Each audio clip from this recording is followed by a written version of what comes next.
O Grande Conflito. Capítulo 6. Dois heróis da Idade Média. O Evangelho fora implantado na Boêmia já no século IX. A Bíblia achava-se traduzida e o culto público era celebrado na língua do povo. Mas à medida que aumentava o poderio do Papa, a palavra de Deus se obscurecia.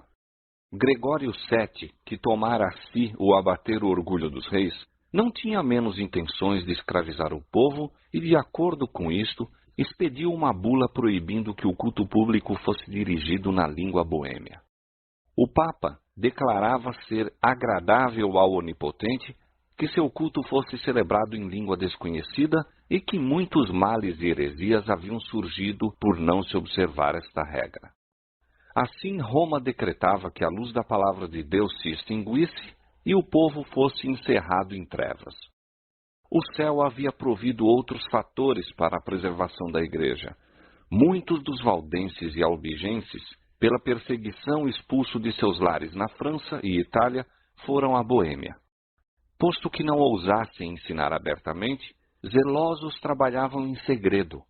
Assim se preservou a verdadeira fé de século em século. Antes dos dias de Rus, houve na Boêmia homens que se levantaram para condenar abertamente a corrupção na igreja e a dissolução do povo. Seus trabalhos despertaram interesse que se estendeu largamente. Suscitaram-se os temores da hierarquia e iniciou-se a perseguição contra os discípulos do Evangelho. Compelidos a fazer seu culto nas florestas e montanhas, davam-lhes caça os soldados e muitos foram mortos. Depois de algum tempo, se decretou que todos os que se afastassem do culto romano deviam ser queimados. Mas, enquanto os cristãos rendiam a vida, olhavam à frente para a vitória de sua causa. Um dos que ensinavam que a salvação só se encontra pela fé no Salvador crucificado, declarou ao morrer: "A fúria dos inimigos da verdade agora prevalece contra nós, mas não será para sempre. Levantar-se-á um dentre o povo comum, sem espada nem autoridade, e contra ele não poderão prevalecer." O tempo de Lutero estava ainda muito distante, mas já se erguia alguém cujo testemunho contra Roma abalaria as nações. João Hus era de humilde nascimento e cedo ficou órfão pela morte do pai. Sua piedosa mãe, considerando a educação e o temor de Deus como a mais valiosa das posses, procurou assegurar esta herança para o filho. Hus entrou na escola da província, passando depois para a Universidade de Praga, onde teve admissão gratuita como estudante pobre. Foi acompanhado na viagem por sua mãe. Viúva e pobre, não possuía dádivas nem riquezas mundanas para conferir ao filho, mas, aproximando-se eles da grande cidade, ajoelhou-se ela ao lado do jovem sem pai e invocou-lhe a bênção do Pai Celestial. Pouco imaginara aquela mãe como deveria sua oração ser atendida. Na universidade, Hus logo se distinguiu pela sua incansável aplicação e rápidos progressos, enquanto a vida irrepreensível e modos afáveis e simpáticos lhe conquistaram estima geral. Era sincero adepto da Igreja de Roma e fervorosamente buscava as bênçãos espirituais que ela professa conferir. Na ocasião de um jubileu, foi à confissão, pagou as últimas poucas moedas de seus minguados recursos e tomou parte nas procissões a fim de poder participar da absolvição prometida. Depois de completar o curso colegial, entrou para o sacerdócio e, atingindo rapidamente a eminência, foi logo chamado à corte do rei. Tornou-se também professor e, mais tarde, reitor da universidade em que recebera educação. Em poucos anos, o humilde estudante que de favor se educara, tornou-se o orgulho de seu país e seu nome teve fama em toda a Europa. Foi, porém, em outro campo que Hus começou a obra da reforma. Vários anos após haver recebido a ordenação sacerdotal, foi nomeado pregador da capela de Belém. O fundador desta capela defendera, como assunto de grande importância, a pregação das Escrituras na língua do povo. Apesar da oposição de Roma a esta prática, ela não se interrompeu completamente na Boêmia. Havia, porém, grande ignorância das Escrituras e os piores vícios prevaleciam entre o povo de todas as classes. Estes males, Hus denunciou largamente, apelando para a palavra de Deus a fim de encarecer os princípios da verdade e pureza por ele pregados. Um cidadão de Praga, Jerônimo, que depois se tornou intimamente ligado a Hus, trouxera consigo, ao voltar da Inglaterra, os escritos de Wycliffe. A rainha da Inglaterra, que se convertera aos ensinos de Wycliffe, era uma princesa boêmia e, por sua influência, as obras do reformador foram também amplamente divulgadas em seu país natal. Estas obras lera-as Hus com interesse. Cria que seu autor era cristão sincero e inclinava-se a considerar favoravelmente as reformas que advogava. Hus, contudo, não o soube. Entrara já em caminho que o levaria longe de Roma. Por esse tempo chegaram a Praga 2 estrangeiros da Inglaterra, homens de saber, que tinham recebido a luz e haviam chegado para espalhá-la naquela terra distante.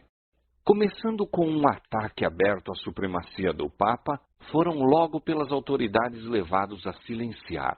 Mas não estando dispostos a abandonar seu propósito, recorreram a outras medidas.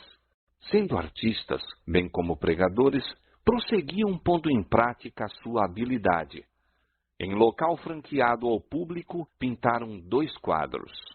Um representava a entrada de Cristo em Jerusalém, manso e assentado sobre uma jumenta, e seguido de seus discípulos, descalços e com trajes gastos pelas viagens. O outro estampava uma procissão pontifical. O Papa, adornado com ricas vestes e tríplice coroa, montando o cavalo, magnificamente adornado, precedido de trombeteiros e seguido pelos cardeais e prelados em deslumbrante pompa. Ali estava um sermão que prendeu a atenção de todas as classes. Multidões vieram contemplar os desenhos. Ninguém deixara de compreender a moral e muitos ficaram profundamente impressionados pelo contraste entre a mansidão e humildade de Cristo, o Mestre, e o orgulho e arrogância do Papa, seu servo professo. Houve grande comoção em Praga, e os estrangeiros, depois de algum tempo, acharam necessário partir para sua própria segurança. Mas a lição que haviam ensinado não ficou esquecida. Os quadros causaram profunda impressão no espírito de Hus, levando-o a um estudo mais acurado da Bíblia e dos escritos de Wycliffe. Embora ainda não estivesse preparado para aceitar todas as reformas defendidas por Wycliffe, via mais claramente o verdadeiro caráter do papado e com maior zelo denunciava o orgulho, a ambição e corrupção da hierarquia. Da Boêmia, a luz estendeu-se à Alemanha, pois perturbações havidas na Universidade de Praga determinaram a retirada de centenas de estudantes alemães. Muitos deles tinham recebido de Hus seu primeiro conhecimento da Escritura Sagrada e, ao voltarem, espalharam o Evangelho em sua pátria. Notícias da obra em Praga foram levadas a Roma e Hus foi logo chamado a comparecer perante o Papa. Obedecer seria expor-se à morte certa. O rei e a rainha da Boêmia, a universidade, membros da nobreza e oficiais do governo, uniram-se num apelo ao pontífice para que fosse permitido a Hus permanecer em Praga e responder a Roma por meio de delegação. Em vez de atender a este pedido, o Papa procedeu ao processo e condenação de Hus, declarando então achar-se interditada a cidade de Praga. Naquela época, esta sentença, quando quer que fosse pronunciada, despertava geral alarma. As cerimônias que a acompanhavam eram de modo a encher de terror o povo que considerava o Papa como representante do próprio Deus, tendo as chaves do céu e do inferno e possuindo poder para invocar juízos temporais bem como espirituais.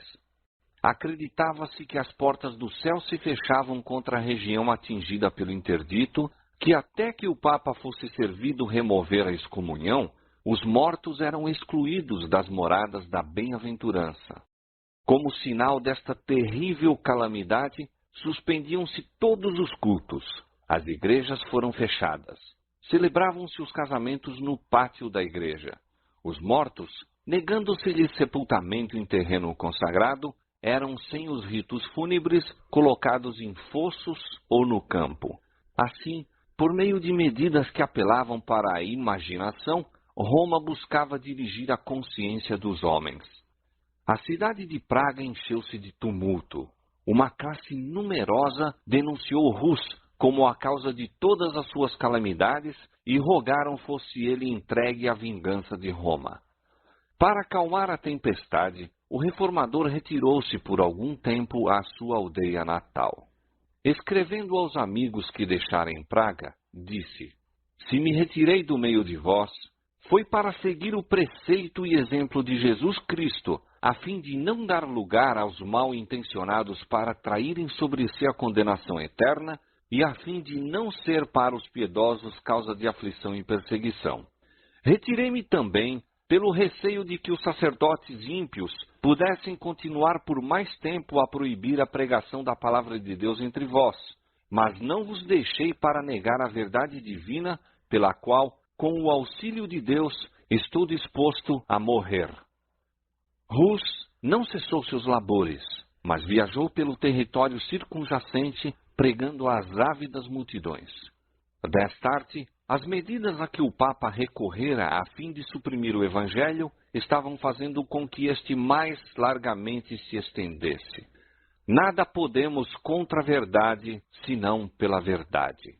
O espírito de Rus, nessa fase de sua carreira, parece ter sido cenário de doloroso conflito.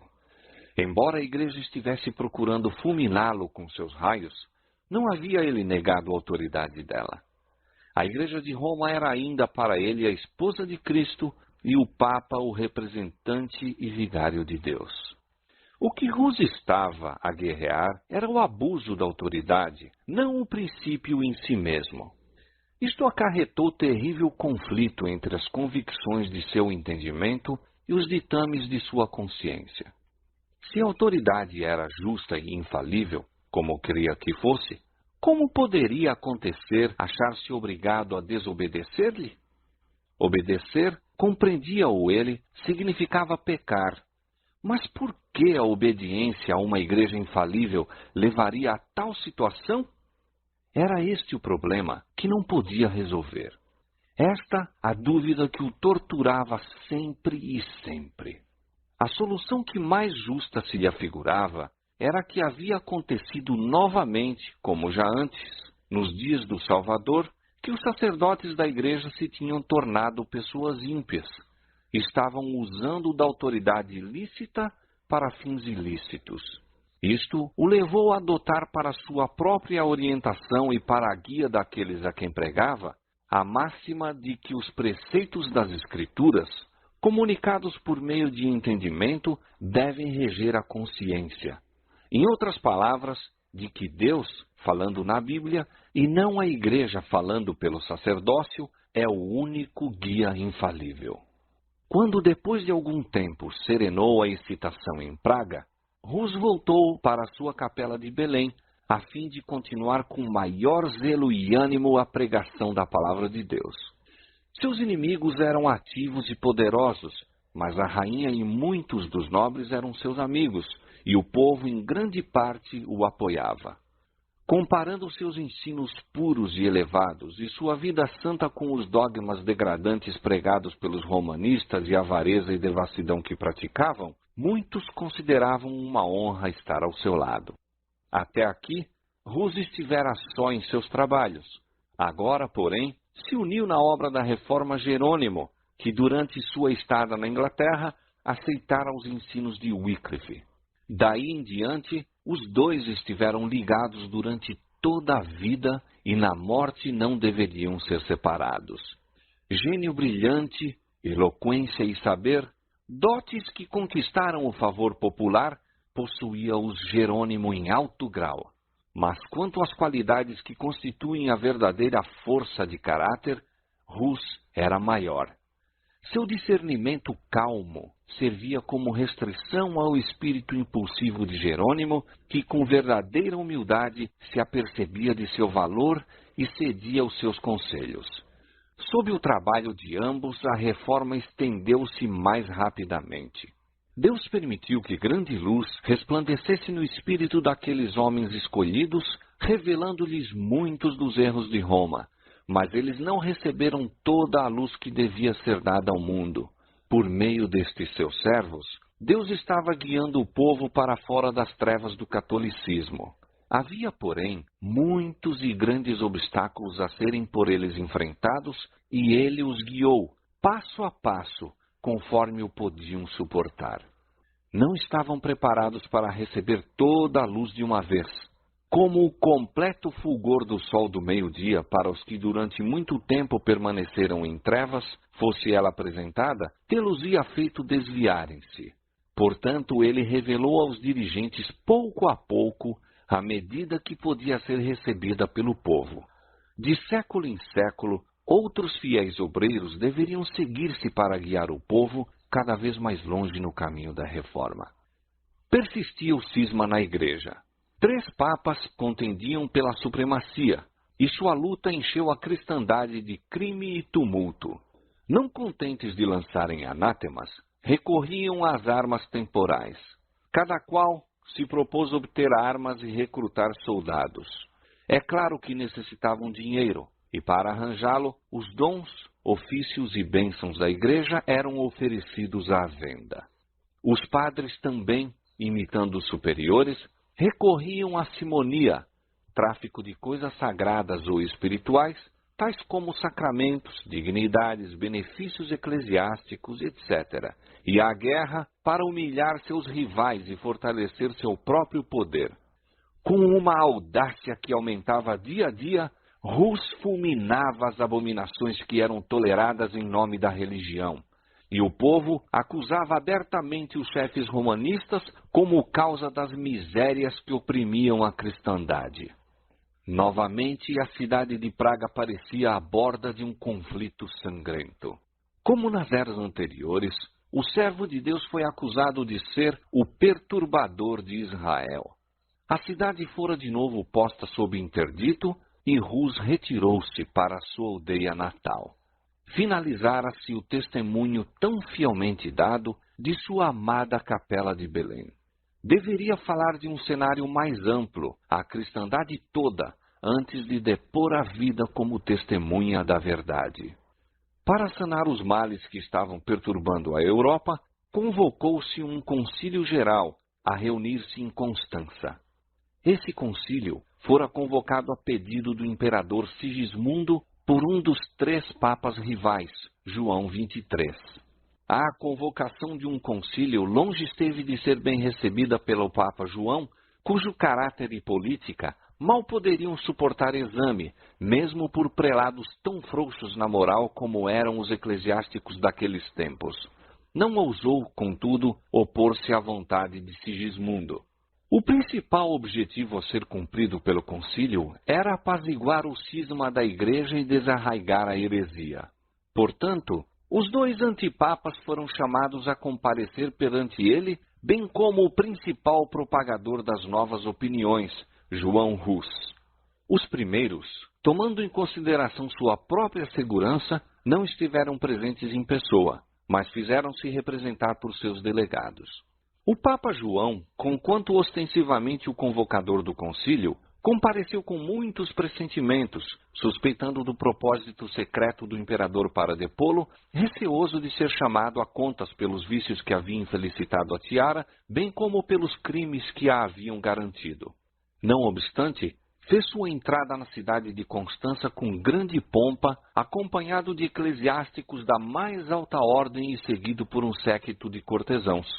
Todo o clero e dignitários da cidade, com imensa multidão de cidadãos, foram dar-lhe as boas-vindas. Vinha sob um pálio de ouro, carregado por 4 dos principais magistrados. A hóstia era levantada diante dele, e as ricas vestes dos cardeais e nobres ofereciam um aspecto imponente. Enquanto isto, outro viajante se aproximava de Constança. Rus era sabedor dos perigos que o ameaçavam. Despediu-se de seus amigos, como se jamais devesse encontrá-los de novo, e seguiu viagem, pressentindo que esta o levava para a fogueira. Apesar de haver obtido o salvo-conduto do rei da Boêmia, e igualmente recebido outro do imperador Sigismundo durante a viagem, dispôs os planos encarando a probabilidade de sua morte. Numa carta dirigida a seus amigos em Praga, disse: Meus irmãos, parto com o salvo-conduto do rei, ao encontro de numerosos e fidagais inimigos. Confio inteiramente no Deus Todo-Poderoso, em meu Salvador. Confio em que Ele ouvirá vossas fervorosas orações, que comunicará sua prudência e sabedoria à minha boca, a fim de que eu possa resistir a eles, e que me outorgará seu Espírito Santo, a fim de fortificar-me em sua verdade, de maneira que eu possa defrontar com coragem tentações, prisão e, sendo necessário, uma morte cruel. Jesus Cristo sofreu por seus bem-amados. Deveríamos, pois, estranhar que Ele nos haja deixado seu exemplo, para que nós mesmos possamos suportar com paciência todas as coisas para a nossa própria salvação? Ele é Deus e nós suas criaturas. Ele é o Senhor e nós seus servos. Ele é o dominador do mundo e nós somos desprezíveis mortais. No entanto, Ele sofreu. Por que, pois, não deveríamos nós também sofrer, particularmente quando o sofrimento é para a nossa purificação? Portanto, amados, se minha morte deve contribuir para a sua glória, orai para que ela venha rapidamente e para que Ele possa habilitar-me a suportar com constância todas as minhas calamidades. Mas se for melhor que eu volte para o meio de vós, oremos a Deus, para que o possa fazer sem mancha, isto é, para que eu não suprima um tio da verdade do Evangelho, a fim de deixar a meus irmãos um excelente exemplo a seguir. Provavelmente, pois, nunca mais contemplareis meu rosto em Praga. Mas se a vontade do Deus Todo-Poderoso dignar-se de restituir-me a vós, avancemos então, com o coração mais firme no conhecimento e no amor de sua lei. Em outra carta a um padre que se tornara discípulo do Evangelho, Rus falava com profunda humildade de seus próprios erros, acusando-se de ter sentido prazer em usar ricas decorações e haver gasto horas em ocupações frívolas. Acrescentou então estes tocantes conselhos: que a glória de Deus e a salvação das almas ocupem tua mente, e não a posse de benefícios e bens. Acautela-te de adornar tua casa mais do que tua alma, e acima de tudo, dá teu cuidado ao edifício espiritual. Sê piedoso e humilde para com os pobres, e não consumas teus haveres em festas. Se não corrigires tua vida e te refreares das superfluidades, temo que sejas severamente castigado, como eu próprio o sou. Conheces minha doutrina, pois recebeste minhas instruções desde tua meninice. É-me, portanto, desnecessário escrever-te mais a respeito, mas conjuro-te, pela misericórdia de nosso Senhor, a não me imitares em nenhuma das vaidades em que me viste cair. No invólucro da carta acrescentou: conjuro-te, meu amigo, a não abrires esta carta antes que tenhas a certeza de que estou morto. Em sua viagem, Rus por toda parte observou indícios da disseminação de suas doutrinas e o favor com que era considerada sua causa. O povo aglomerava-se ao seu encontro e em algumas cidades os magistrados o escoltavam pelas ruas. Chegado a Constança, concedeu-se a Rus plena liberdade. Ao salvo-conduto do imperador, acrescentou-se uma garantia pessoal de proteção por parte do Papa. Mas com violação destas solenes e repetidas declarações, em pouco tempo o reformador foi preso por ordem do Papa e dos cardeais e lançado em asquerosa masmorra. Mais tarde, foi transferido para um castelo forte além do Reno e ali conservado prisioneiro.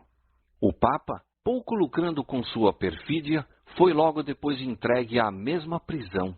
Provara-se perante o concílio ser ele réu dos mais baixos crimes, além de assassínio, simonia e adultério, pecados que não convém mencionar. Assim, o próprio concílio declarou e finalmente foi ele despojado da tiara e lançado na prisão. Os antipapas também foram depostos, sendo escolhido novo pontífice. Se bem que o próprio Papa tivesse sido acusado de maiores crimes que os de que Rus denunciara aos padres, e contra os quais exigira reforma, o mesmo concílio que rebaixou o pontífice tratou também de esmagar o reformador. O aprisionamento de Rus despertou grande indignação na Boêmia.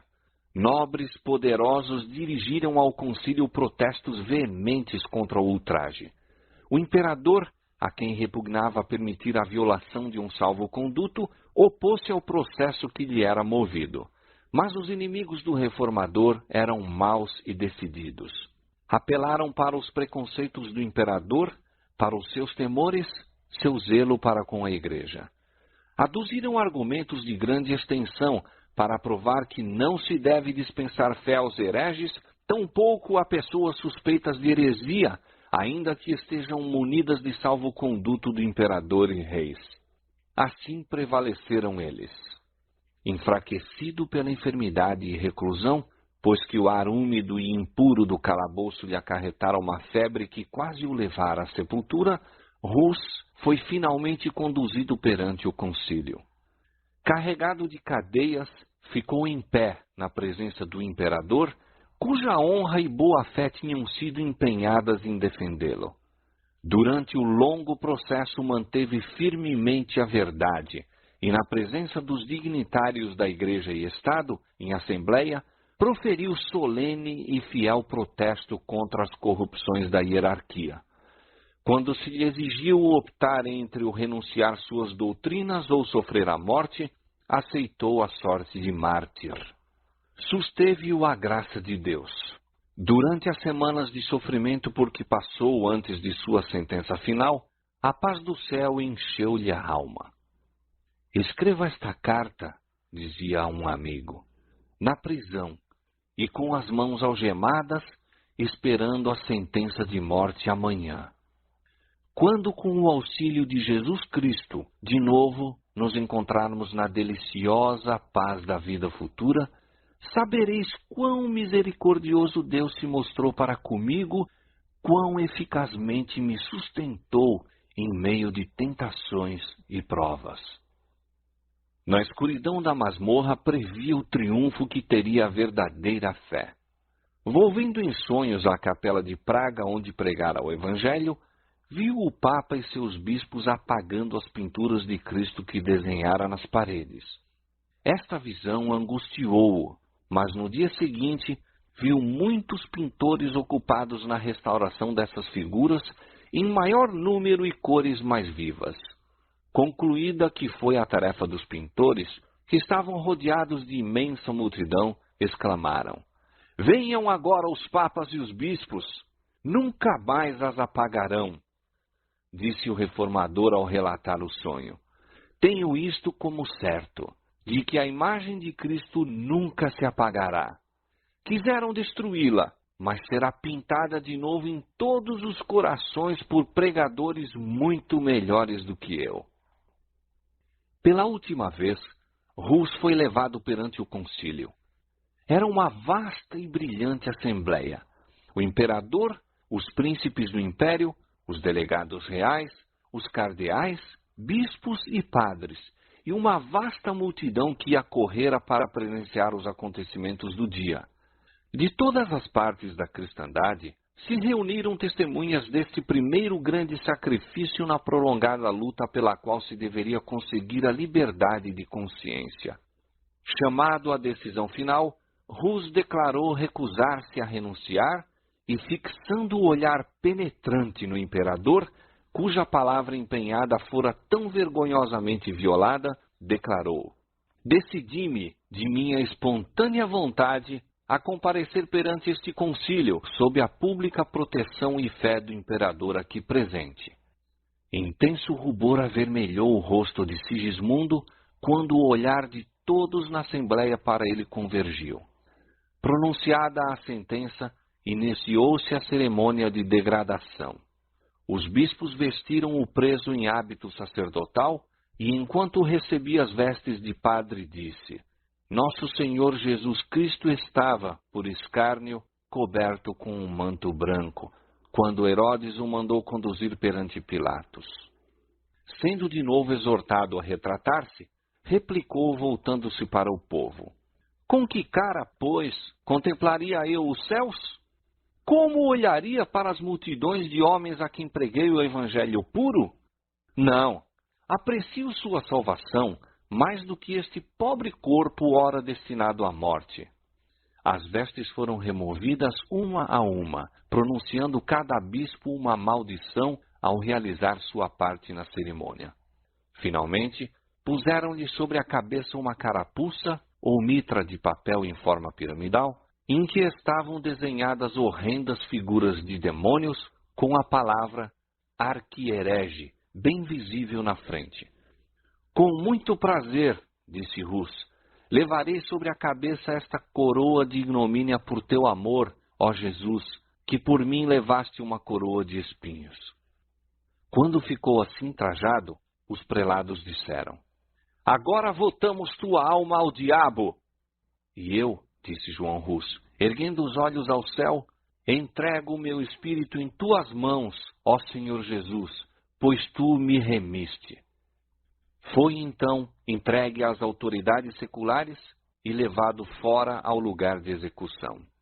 Imenso séquito o acompanhou, centenas de homens em armas, padres e bispos em seus custosos trajes e os habitantes de Constança. Quando estava atado ao poste e tudo pronto para acender-se o fogo, o mártir mais uma vez foi exortado a salvar-se renunciando aos seus erros. A que erros? Disse Rus. Renunciarei eu? Não me julgo culpado de nenhum. Invoco a Deus para testemunhar que tudo o que escrevi e preguei, assim foi feito com o fim de livrar almas do pecado e perdição. E, portanto, muito alegremente, confirmarei com meu sangue a verdade que escrevi e preguei.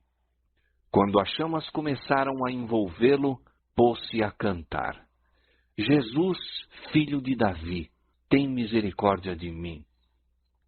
E assim continuou até que sua voz silenciou para sempre. Mesmo os inimigos ficaram tocados com seu procedimento heróico. Um zeloso adepto de Roma, descrevendo o martírio de Rus e de Jerônimo, que morreu logo depois, disse: Ambos se portaram com firmeza de ânimo quando se lhes aproximou a última hora. Prepararam-se para o fogo como se fosse a uma festa de casamento. Não soltaram nenhum grito de dor. Ao levantarem-se as chamas, começaram a cantar hinos, e mal podia a veemência do fogo fazer silenciar o seu canto.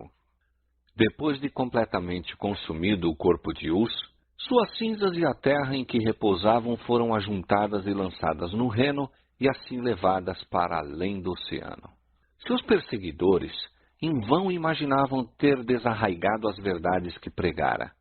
Dificilmente se dariam conta de que as cinzas naquele dia, levadas para o mar, deveriam ser qual semente espalhada em todos os países da terra.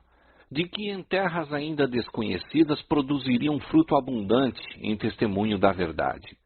A voz que falara no recinto do concílio em Constança despertara ecos que seriam ouvidos através de todas as eras vindouras. Rus já não mais existia, mas as verdades por que morrera não pereceriam jamais. Seu exemplo de fé e constância animaria multidões a permanecerem firmes pela verdade em face da tortura e da morte. Sua execução patenteou ao mundo inteiro a pérfida crueldade de Roma. Os inimigos da verdade, posto não o soubessem, haviam estado a adiantar a causa que eles em vão procuraram destruir. Contudo, outra fogueira deveria acender-se em Constança. O sangue de mais uma testemunha deveria testificar da verdade. Jerônimo, ao dizer adeus a Rus, à partida para o concílio, exortou-o a que tivesse coragem e firmeza, declarando que, se caísse em algum perigo, ele próprio acudiria em seu auxílio. Ouvindo acerca da prisão do reformador, o fiel discípulo imediatamente se preparou para cumprir a promessa. sem salvo-conduto, com um único companheiro, partiu para Constança. Ali chegando, convenceu-se de que apenas se havia exposto ao perigo, sem a possibilidade de fazer qualquer coisa para o livramento de Rus. Fugiu da cidade, mas foi preso em viagem para casa e conduzido de volta em ferros sob a guarda de um grupo de soldados.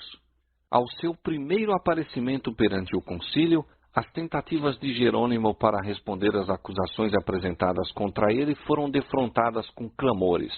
"As chamas! Que vá às chamas!"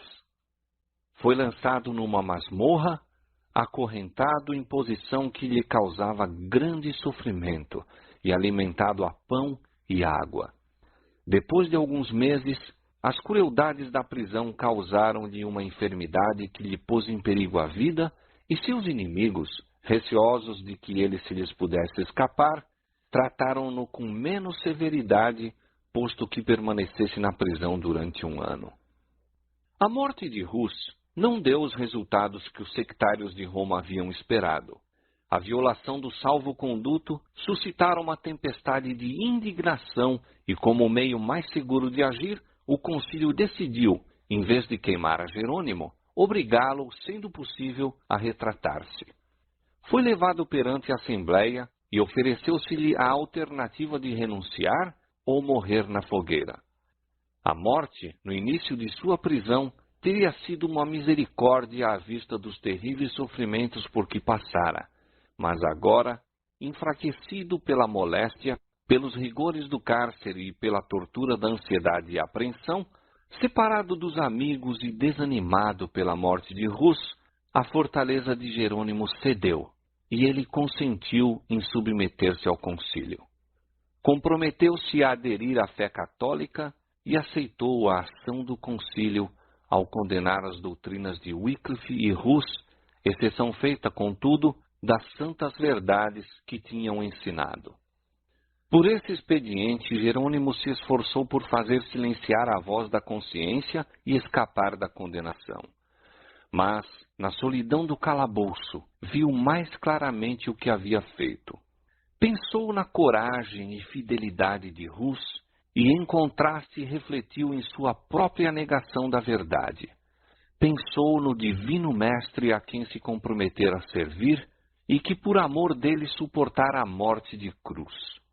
Antes de sua retratação encontrara conforto em todos os sofrimentos, na certeza do favor de Deus.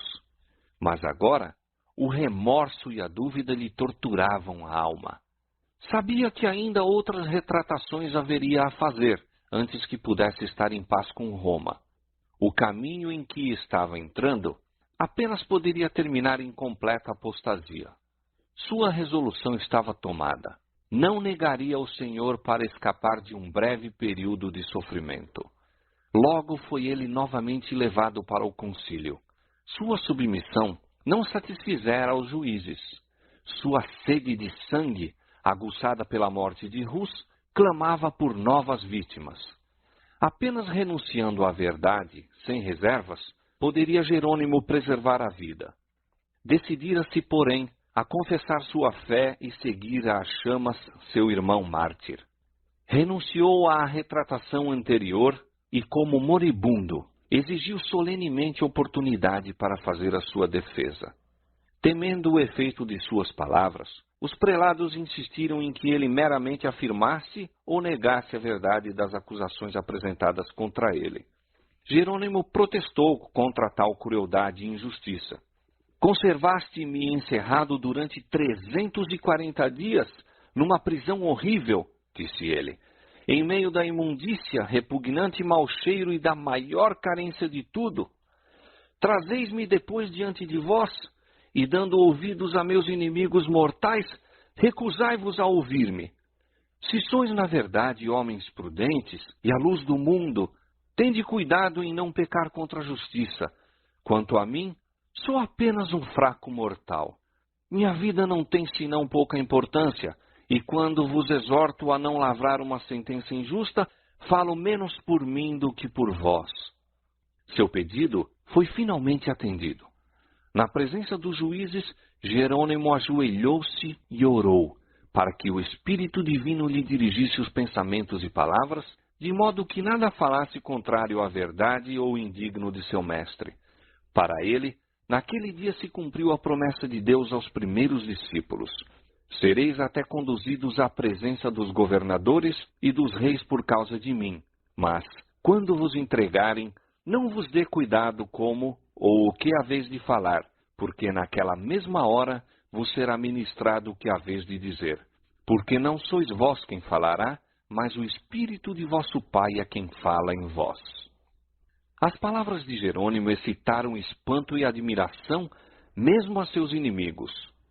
Durante um ano inteiro havia ele estado emparedado numa masmorra, impossibilitado de ler ou mesmo ver, com grande sofrimento físico e ansiedade mental. No entanto, seus argumentos eram apresentados com tanta clareza e força, como se houvesse tido oportunidade tranquila para o estudo. Indicou aos ouvintes a longa série de homens santos que haviam sido condenados por juízes injustos. Em quase cada geração, houve os que, enquanto procuravam enobrecer o povo de seu tempo, foram censurados e rejeitados, mas que em tempos posteriores mostraram ser dignos de honra. O próprio Cristo foi, por um tribunal injusto, condenado como malfeitor. Em sua retratação, Jerônimo consentira na justiça da sentença que condenara Rus. Declarou ele agora o seu arrependimento e deu testemunho da inocência e santidade do mártir. Conheci-o desde a meninice, disse ele. Foi um ótimo homem, justo e santo. Foi condenado, apesar de sua inocência. Eu também estou pronto para morrer. Não recuarei diante dos tormentos que estão preparados para mim por meus inimigos e falsas testemunhas, que um dia terão de prestar contas de suas imposturas perante o grande Deus, a quem nada pode enganar. Reprovando-se a si mesmo por sua negação da verdade, Jerônimo continuou: de todos os pecados que tenho cometido desde a minha juventude, nenhum pesa tão gravemente em meu espírito e me causa tão pungente remorso como aquele que cometi neste lugar fatídico, quando aprovei a iníqua sentença dada contra Wycliffe e contra o santo mártir João Hus, meu mestre e amigo. Sim, confesso-o de coração e declaro com horror que desgraçadamente fraquejei quando, por medo da morte, condenei suas doutrinas. Portanto, suplico a Deus Todo-Poderoso se digne de perdoar meus pecados e, em particular, este, o mais hediondo de todos. Apontando para os juízes, disse com firmeza: condenastes Wycliffe e João Hus, não por terem abalado a doutrina da Igreja, mas simplesmente porque estigmatizaram com a reprovação os escândalos do clero, a pompa, o orgulho e todos os vícios dos prelados e padres.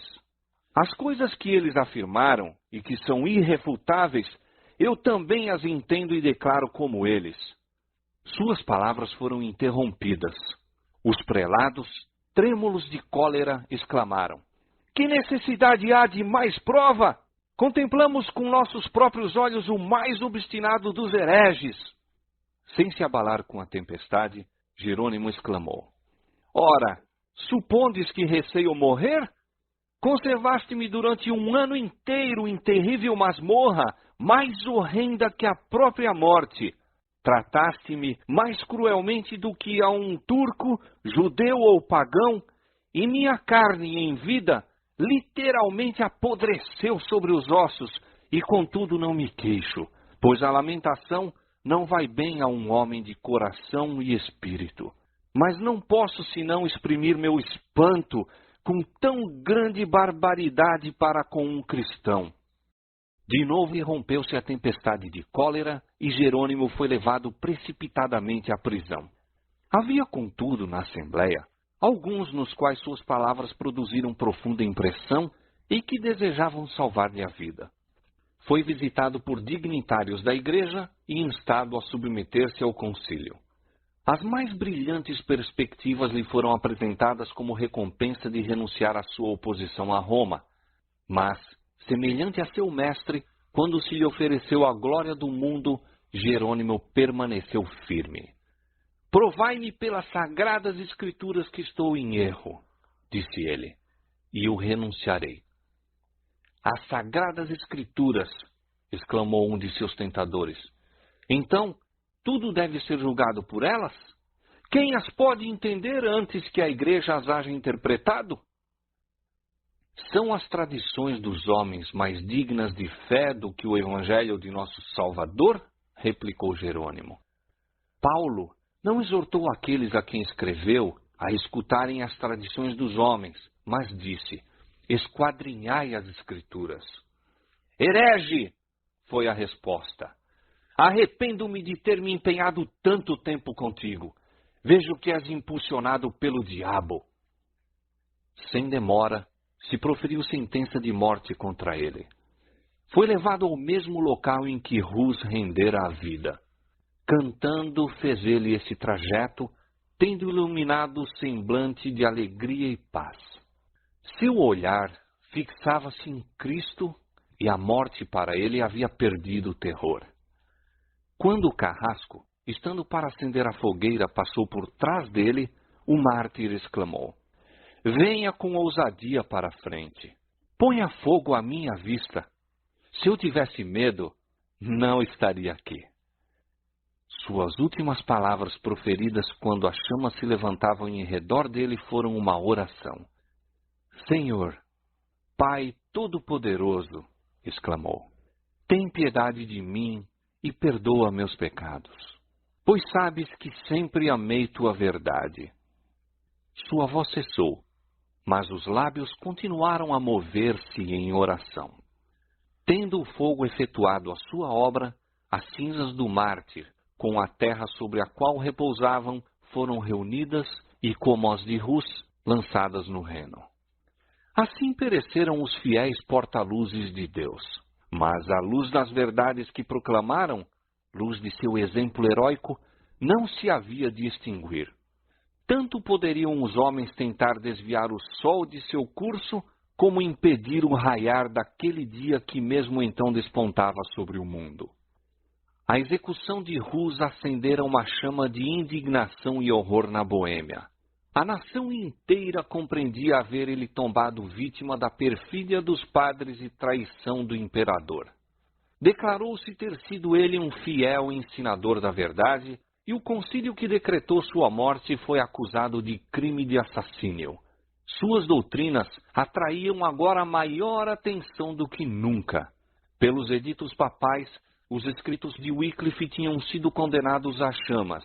Aqueles, porém, que haviam escapado da destruição, foram agora tirados dos esconderijos e estudados em conexão com a Bíblia, ou partes dela que o povo podia adquirir, e muitos assim foram levados a aceitar a fé reformada.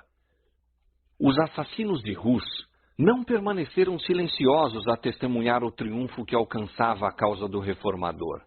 O Papa e o Imperador uniram-se para aniquilar o movimento e os exércitos de Sigismundo foram lançados contra a Boêmia.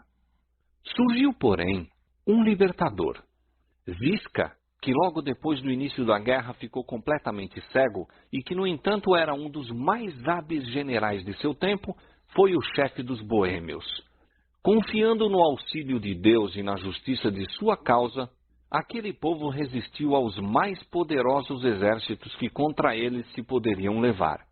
Reiteradas vezes, o imperador, organizando novos exércitos, invadiu a Boêmia apenas para ser vergonhosamente repelido.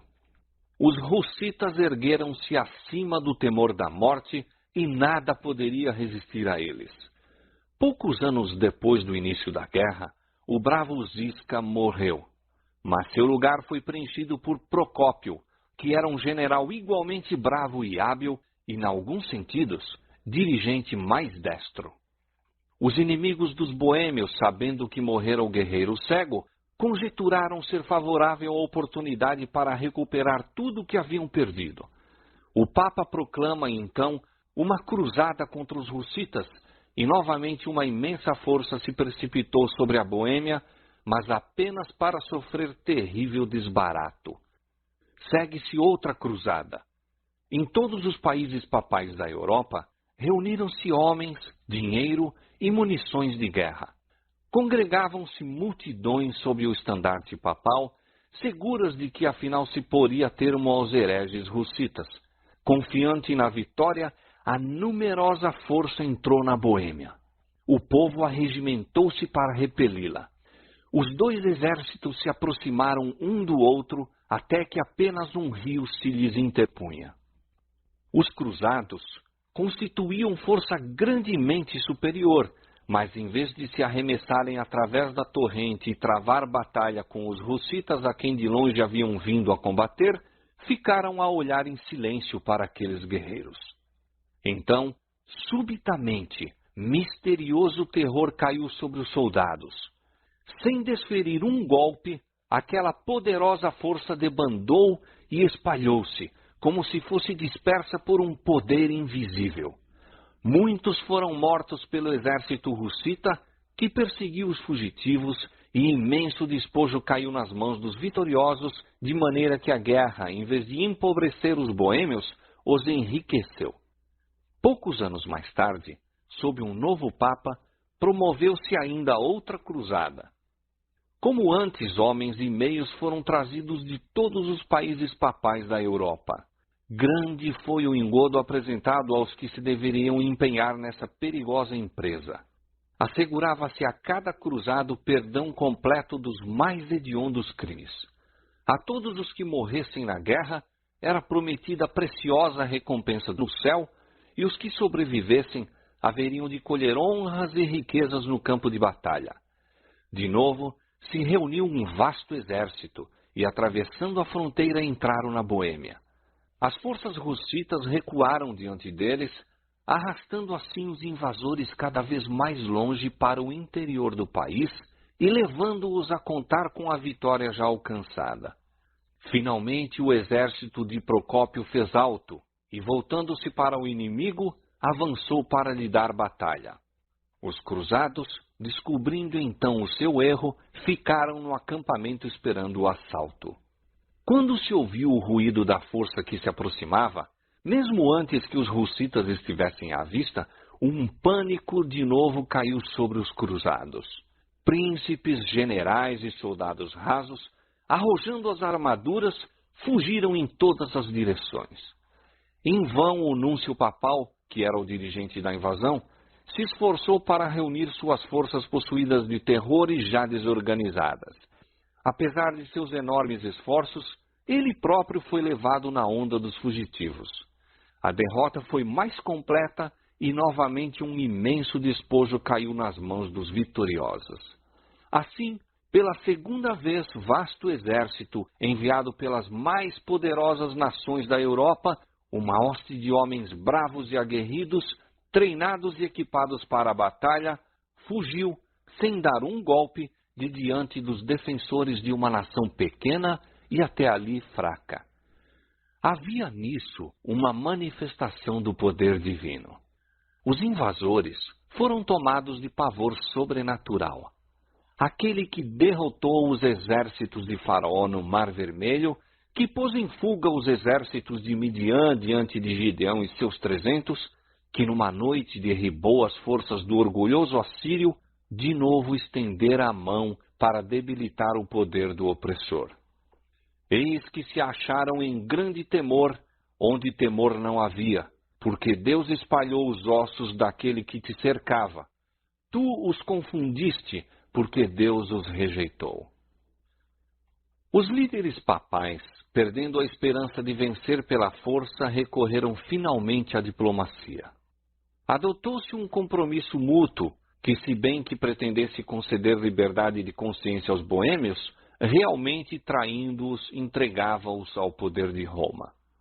Os boêmios tinham especificado 4 pontos como condições de paz com Roma: pregação livre da Bíblia, o direito da igreja toda, tanto ao pão como ao vinho na comunhão e o uso da língua materna no culto divino, a exclusão do clero de todos os ofícios e autoridades seculares, e, nos casos de crime, a jurisdição das cortes civis tanto para o clero como para os leigos. As autoridades papais finalmente concordaram em que os 4 artigos dos hussitas deveriam ser aceitos, mas que o direito de os explicar, isto é, de determinar sua significação exata, deveria pertencer ao concílio, ou, em outras palavras, ao Papa e ao Imperador. Nesta base, fez-se um tratado e Roma ganhou, pela dissimulação e fraude, o que não tinha conseguido pelo conflito. Pois, dando sua própria interpretação aos artigos hussitas, como a Escritura Sagrada, ela poderia perverter-lhes o sentido de modo a convir a seus propósitos. Uma classe numerosa na Boêmia, vendo que isto traía sua liberdade, não se conformou com o tratado. Surgiram dissensões e divisões que levaram à contenda e derramamento de sangue entre eles mesmos. Nesta luta, o nobre Procópio sucumbiu e pereceu a liberdade da Boêmia. Sigismundo, traidor de Rus e Jerônimo, tornou-se agora rei da Boêmia e, sem consideração para com o seu juramento de apoiar os direitos dos boêmios, prosseguiu com o estabelecimento do papado. Ele, porém, pouco ganhara com sua subserviência a Roma. Durante 20 anos, sua vida estivera repleta de trabalhos e perigos. Seus exércitos tinham sido arruinados e esgotados os seus tesouros por uma longa e infrutífera luta, e agora, depois de reinar 1 ano, morreu, deixando seu reino às bordas da guerra civil e legando à posteridade um nome estigmatizado com a infâmia. Seguiram-se tumultos, contendas e carnificina. Exércitos estrangeiros invadiram de novo a Boêmia, e dissensões internas continuaram a perturbar a nação. Aqueles que permaneceram fiéis ao Evangelho foram sujeitos a uma perseguição sanguinolenta. Como os seus irmãos de outrora, entrando em pacto com Roma, houvessem aceito seus erros, os que permaneciam na antiga fé formaram-se em igreja distinta, tomando o nome de Irmãos Unidos. Este ato acarretou sobre eles as maldições de todas as classes. Contudo, sua firmeza era inabalável. Obrigados a buscar refúgio nos bosques e cavernas, congregavam-se ainda para ler a palavra de Deus e unir-se em seu culto. Por meio de mensageiros enviados secretamente a diversos países, souberam que aqui e acolá havia os que isoladamente confessavam a verdade, alguns numa cidade, outros noutra, como eles próprios, objeto de perseguição, e que entre as montanhas dos Alpes havia uma antiga igreja apoiada no fundamento das Escrituras e protestando contra as corrupções idolátricas de Roma. Esta informação foi recebida com grande alegria e iniciou-se correspondência com os cristãos valdenses. Firmes no Evangelho, os boêmios esperaram através da noite de sua perseguição, ainda volvendo os olhos para o horizonte, na hora mais tenebrosa, semelhantes aos homens que esperam amanhã. Sua sorte fora lançada em dias maus, mas lembravam-se das palavras primeiramente proferidas por Rus e repetidas por Jerônimo, de que 1 século deveria passar antes que raiasse o dia. Estas foram para os taboritas, ou seja, hussitas, o que para as tribos na casa da servidão foram as palavras de José. Eu morro, mas Deus certamente vos visitará e vos fará subir desta terra. O período final do século XV testemunhou o aumento vagaroso, mas certo, das igrejas dos irmãos. Se bem que, longe de não serem incomodados, gozavam de relativo descanso. No princípio do século XVI, suas igrejas eram em número de 200 na Boêmia e na Morávia. Assim, numerosos foram os restantes que, escapando da fúria destruidora do fogo e da espada, tiveram o privilégio de ver o raiar daquele dia que Rus predissera.